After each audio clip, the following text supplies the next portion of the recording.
we're in the last chapter, where Ingold tells you maybe one of the more famous things he said is that anthropology is philosophy with the people in. Well, many years ago, 1992. Guess that was a while ago. What he meant by that, he says, is that anthropology asks very philosophical questions, which is true. Questions about what it means to be, to know, to think, imagine, perceive, act, remember, learn, live in the company of others, administer justice, exercise power, relate to the environment, confront our own mortality. Confront our own mortality. I did just cover this in our intro class. There's a chapter in that class. It's a whole chapter on death, dying, and rituals around dying.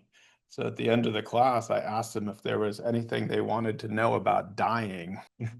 I know only one person laughed. I was very disappointed in them. The rest sat there like that I might be asking them about their demise, their ultimate demise. But instead of just sitting around in a library with the philosophers, anthropology is supposed to bring in, what the people is, bring in humans who have often been excluded from philosophy. And as he got older, he's bringing in some animals too, and non-human beings, other creatures and souls into the conversation. And philosophy, most of the time that you're studying philosophy, you're almost always reading other philosophers, as far as I can tell. There is here an implied criticism of philosophical philosophers who would rather shy away from any such engagement, preferring to labor in the library with their canonical texts. So most of the time in philosophy, you read canonical texts. Ingold is trying to say, we're bringing in people, real people, who have often been excluded from this conversation. So yes, non-Indigenous peoples, peoples that didn't have an education, people who you wouldn't talk to otherwise, who don't even go to the university. And anthropologists go to those people, we should be going to them, as Ingold will say, for their wisdom, to learn from them, not just to learn about them. Now, this has long been a principle of anthropology, or something like it, and is expressed in this fairly famous quote from Ruth Benedict. It's maybe not quite as famous as the other quote I may have given you, which is that the purpose of anthropology is to make the world safe for human differences. But this is Ruth Benedict. This is from her diaries, even before she became an anthropologist. The trouble with life isn't that there is no answer, it's that there are so many answers. And what she's talking about here, and the reason she, at least in the context of her anthropology, she's the author of Patterns of Culture, which I showed you about, the 1934 book, which would really put the idea of culture into American society and around the world. Before that, people didn't talk about culture that much. And what she's saying is that each culture has its own answer to life in some ways.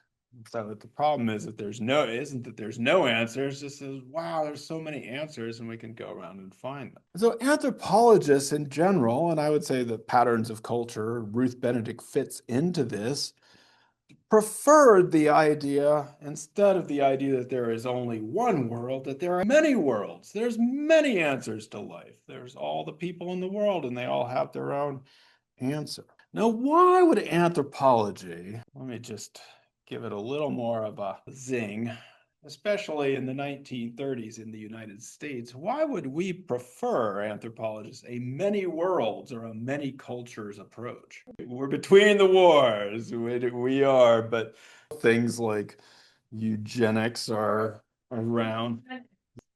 People are rolling out intelligence tests, things like that. Skull measuring, that's probably a little bit, yeah. So why would anthropologists, that's bad. For a while, why would we want to emphasize that how many different answers are many worlds? I mean, anthropologists at the time, let me put it through this way, Ruth Benedict's Patterns of Culture was writing explicitly against what she called the jingoism and nationalism of the time. And she said that people are encountering with each other and the response is hatred, but it shouldn't be. We should allow that there are all these forms that we should all be able to live together in a more. She founded the whole idea of cultural relativism, that we would be a more relativistic and society. And that's what was prevalent at the time. When you talk about Boaz and historical particularism, like the idea at the time was we're the best, as in the United States. The Western way of life is the way of life, and everybody else is inferior. They need to be more like us quickly. And the thing is, especially in the 1930s US or around that time, people are coming out with intelligence tests and segregation is in high swing.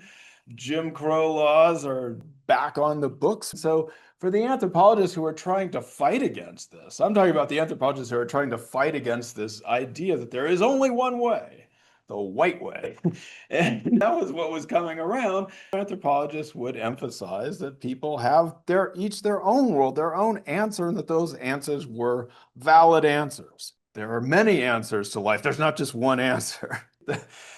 The idea here, as Ingold put at the end, is the final solution. Hitler's final solution is the final solution. Get rid of them all. Yeah, so anthropology, when it was at its best, was fighting against that. In today's world, it is also true, and we keep republishing Benedict's patterns of culture, that many anthropologists have wanted to really emphasize again that people live in separate or different worlds. And there's some very good reasons to do that.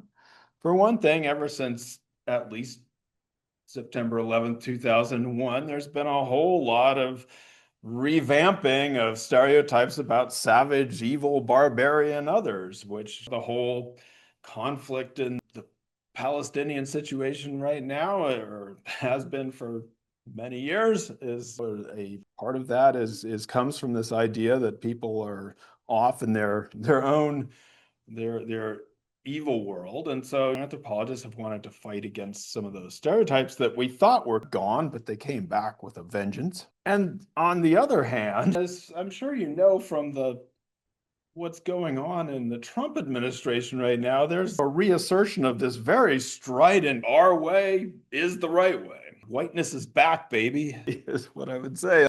It's this re-declaration that our way is the right way. And so there are good reasons for why anthropology emphasizes the many worlds, but Ingold is critical of this. He says it sometimes seems that anthropologists are constitutionally averse to oneness, to singularity, and likewise obsessed with the plural. Never one world, always many worlds. And I've confessed that I'm probably one of those people who it's like, no, it's not just one thing. There's not just one answer. There's not just one singular answer to life. There's many different answers. Respect diversity, people. Come on. But there are limits to the many worlds or the many cultures approach.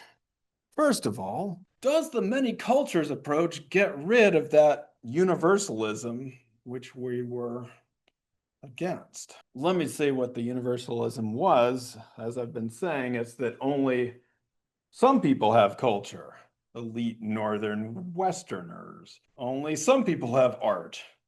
Only some people have language. Only some people have architecture. And the rest of you are just have baby talk and little shacks and probably you don't even have culture either. You're too close to nature. You're chasing all those wild animals around.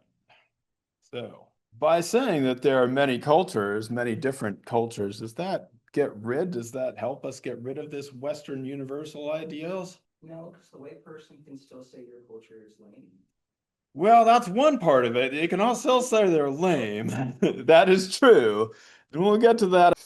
But I would say that before we get to the lame part, when we say you have culture or you have art and I'm going to study your art or your culture or your architecture, we're saying that there are these things that are valuable and you have them too. You just have a different version of them.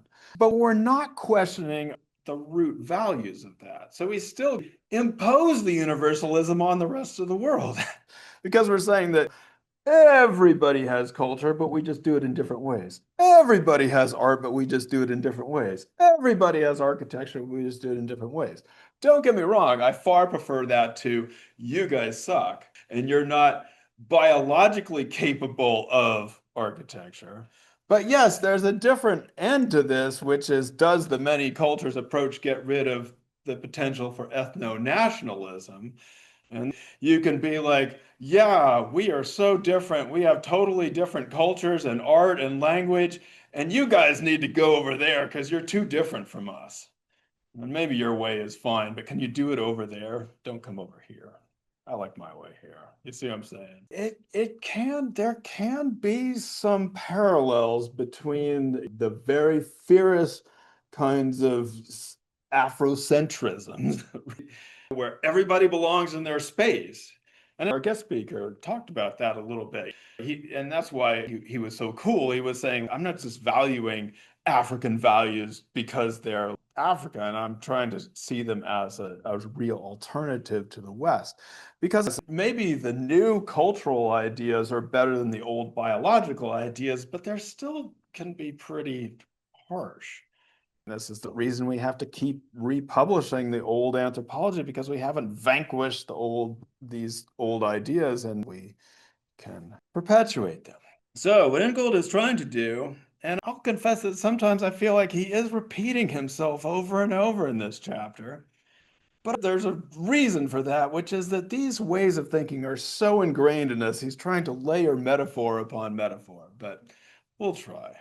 One of the things he's trying to do is rethink the whole idea of the plural as opposed to the singular. And I did like this example I didn't even realize this. You have the Inuk, which means soul, and is a singular soul, but Inuit is the plural of Inuk. So you have the Inuit people, that would be the plural. But the thing is that apparently they do not mean that you can just count up all the individual souls and talk about, oh, the Inuit of Greenland and the Inuit of, oh, are we going to get those guys? When we acquire Greenland, we get all the Inuit there, and then we can get the Inuit of Canada. The Inuit have been used to argue against the idea that hunter-gatherers have less sophisticated technologies than agriculturalists, because in order to hunt whales, the amount of stuff you need is quite much more than a digging stick. Let's put it that way. In any case, the plural of Inuit apparently is not something that you could count. It means something more like soul life going on in and around this place. I was trying to argue that this relation of part to whole, or that you can't, a society is not just the sum of individuals, it's something quite different. And we have to rethink the plural, or how our society or our life works, not as the countenance of individuals, and also rethink the soul itself. How should we think of the soul? Which one is correct? Why? Ah, the edges in the stream, yes. I keep coming back to it. Yes, you're right. The left is what Ingold wants us to think of. Souls emerge as formations in the current of life, versus the idea that they're contained and interact only by way of their exterior bodies. So in various places in this chapter, he talks again about the soul as a form of movement. It's arranged in the turbulence of life. If the soul is that turbulent movement, we also need to, in some ways, rethink the ground. What did James Gibson think the ground was? Yeah.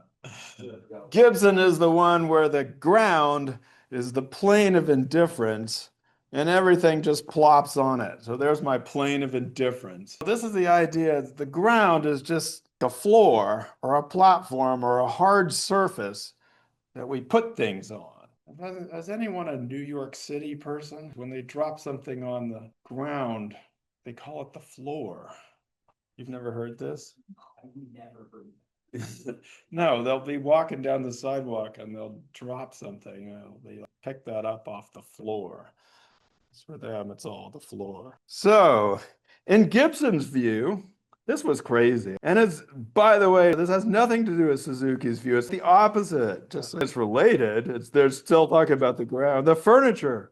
Just as chairs, tables, and cupboards are set upon the floor, he explains, so hills, trees, and buildings are set upon the ground.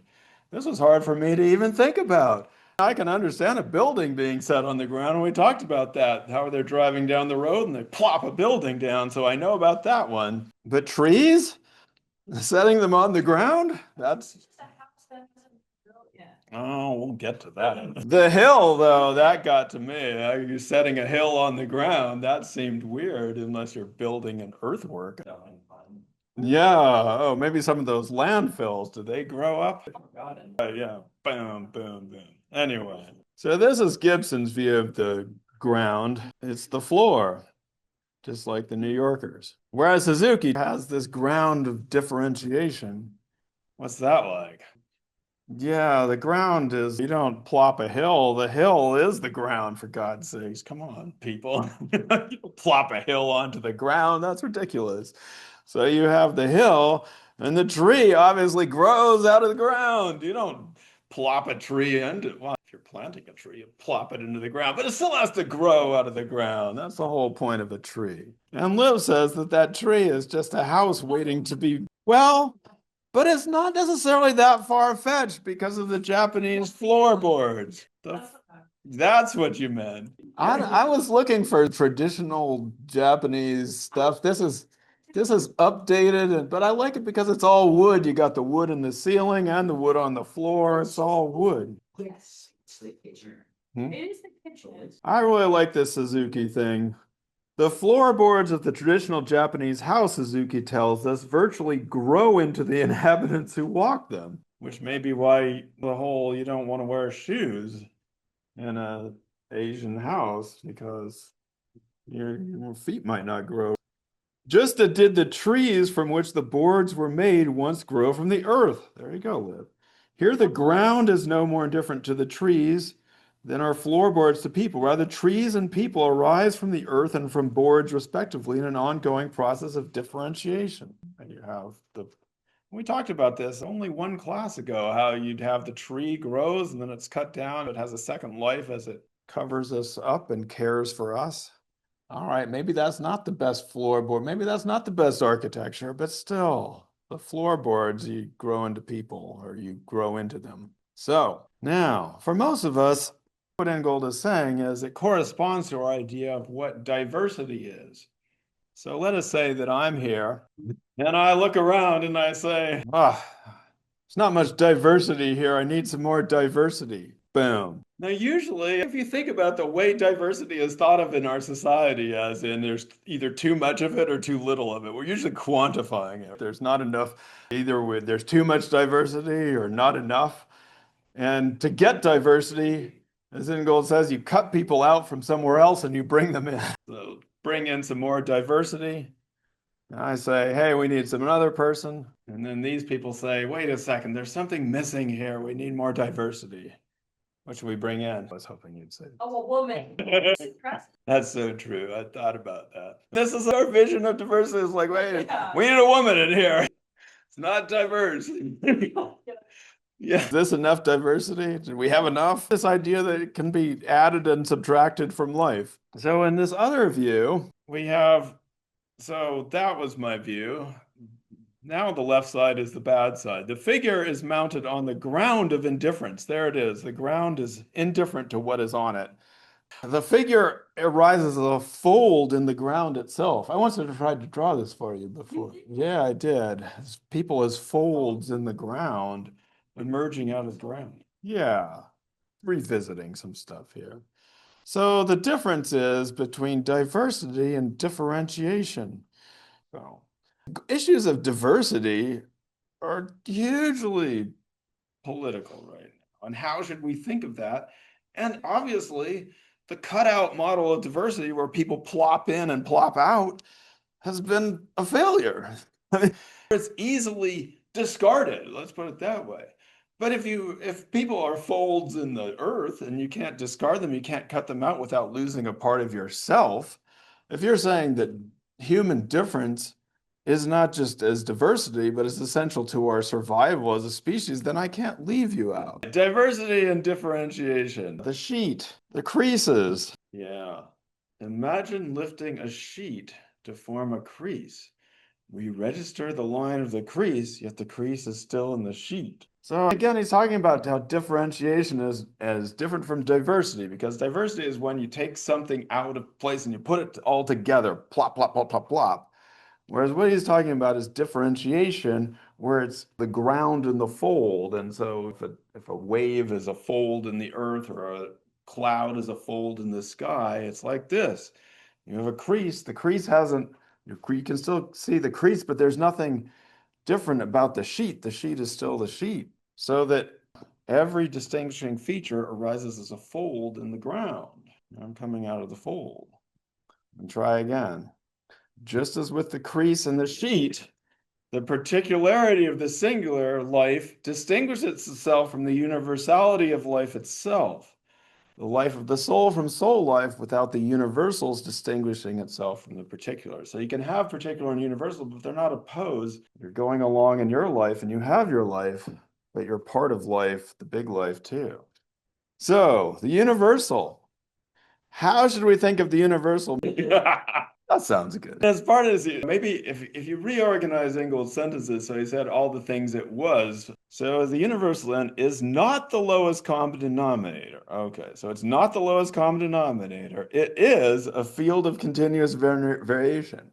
It is not a plane of indifference upon which diversity is overlain, but a plane of immanence from which difference is continually emergent. It's a different way than we usually think. We usually think about the universal as being like what the thing that everybody has, and they have particular lives on top of that, which are either manifestations of that or variations on it.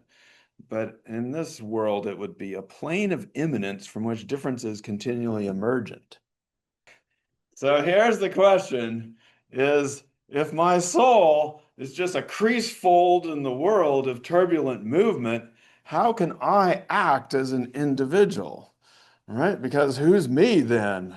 I'm just lost in the currents of life here. I'm just a floating eddy of soul power spinning around like a whirl. Am I acting? Can I act, or am I just being acted upon? And Ingold says that this has to do with the way we think about language, usually in many Indo-European languages, which is we divide verbs up into active and passive.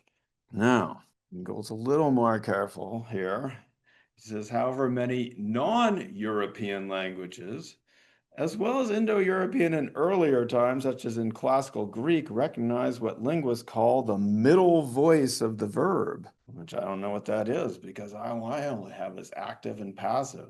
What is the middle voice? He's not saying this is absent from he does specify this in many non-European languages, and that it was also present in many Indo-European languages and in earlier times. So he's not trying to say that it's absent from Indo-European. It's just that we tend to, in the contemporary European languages, divide life into active and passive verbs. He's looking for other ideas to express that. And in that idea, then life becomes a task. It's our task, which is in some ways given to us, but we are tasked with doing it. I started to think about that.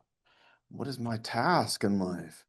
Very different way to think about life. So at the very end, he starts to agree with Arturo Escobar's idea of the pluriverse. The pluriverse for Escobar is Earth as a living whole is continually emerging. So it's both the whole, but it's emerging again. And the thing is Ingold is drawing on potentially lots of different sources for these ideas to try and get us to rethink the idea of how we've been taught. Now, at the very end, there was a very great section on what I would call how to do anthropology or how to do participant observation. And Ingold condemns most anthropologists, saying that most anthropologists converse with others not for what they have to tell, but for what it tells about them. As Silas, you said, there was a disconnect between many ethnographies and they just didn't seem to get at people. I agree, and that's in some way an artifact of what you're supposed to produce at the end of it.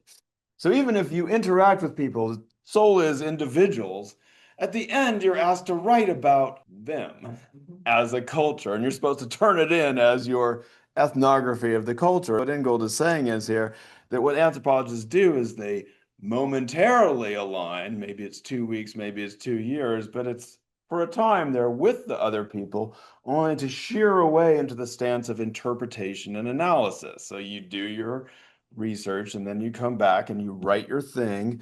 And so what you're doing then is you are coming up with a description of an other society or a culture. What should we do instead, Liv? What would true participant observation entail, at least according to Ingold? Well, you're trying to be part of it, but there's something else about that. What would it really mean? Like in Ingold's terms, what does it mean instead of, I mean, think about this. Converse with others not for what they have to tell, but for what it tells about them. So I'm there asking you a bunch of questions and talking with you because I want to write about your society. What's the different version of this? Which sometimes we can all use in our lives. Yeah, Mickey. Feel others feeling you. I like that. Hapticality, just don't get too close. Yeah, you don't want to feel up too much.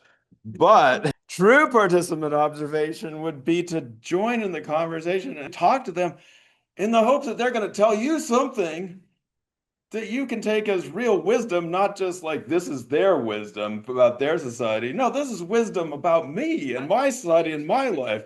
You'd think that that would be it. But oftentimes we just contextualize people and we put them into boxes and we say, well, this is what the Inuit do when they're out there hunting whales. But it doesn't have anything to do with me because I'm over here and I'm going to hunt whales in my own way. A big high-powered rifle, shotguns won't do anything against a whale. I knew that. I knew. Yeah. So, how are we doing? Oh, we're doing great. I want to go back to this quote from Ruth Benedict. The trouble is very Instagrammable, by the way. This is one of the going through there's no whales there, but the trouble with life isn't there is no answers. There are so many answers. And Ingold agrees with Benedict, and I don't know if he's that far from Benedict. I was trying to figure out how, if they were the same or different. Ingold, he's been wanting to reorient ourselves along this other axis. So for Ingold, he says life is a question to which there is no answer. It's not that there's many answers, there's no answer.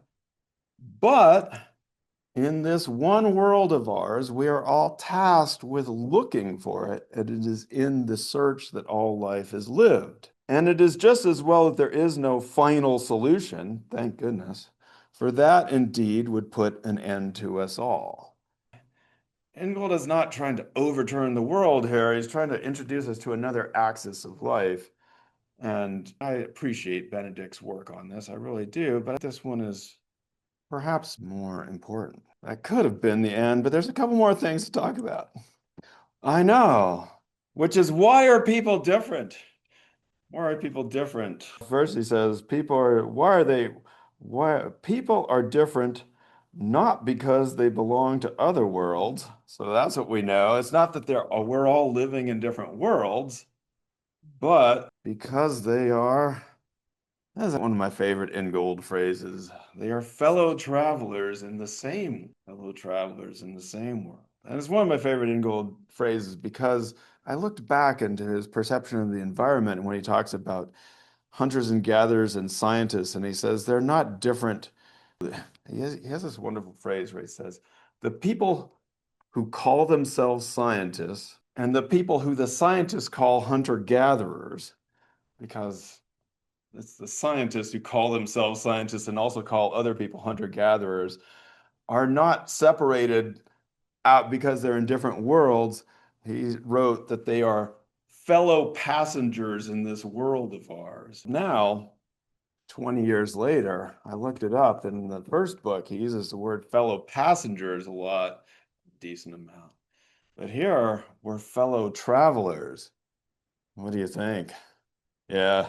Take action. We're not passengers. Yeah, passengers is too passive. Travelers is, yeah, it's a little bit more active. It's middle voice. You still have to be born along. You're still traveling along. But yeah, we're up to fellow travelers. And just to drive this home, a world nonetheless of inexhaustible and interminable variation. So it's the world that continues to generate this beautiful variation.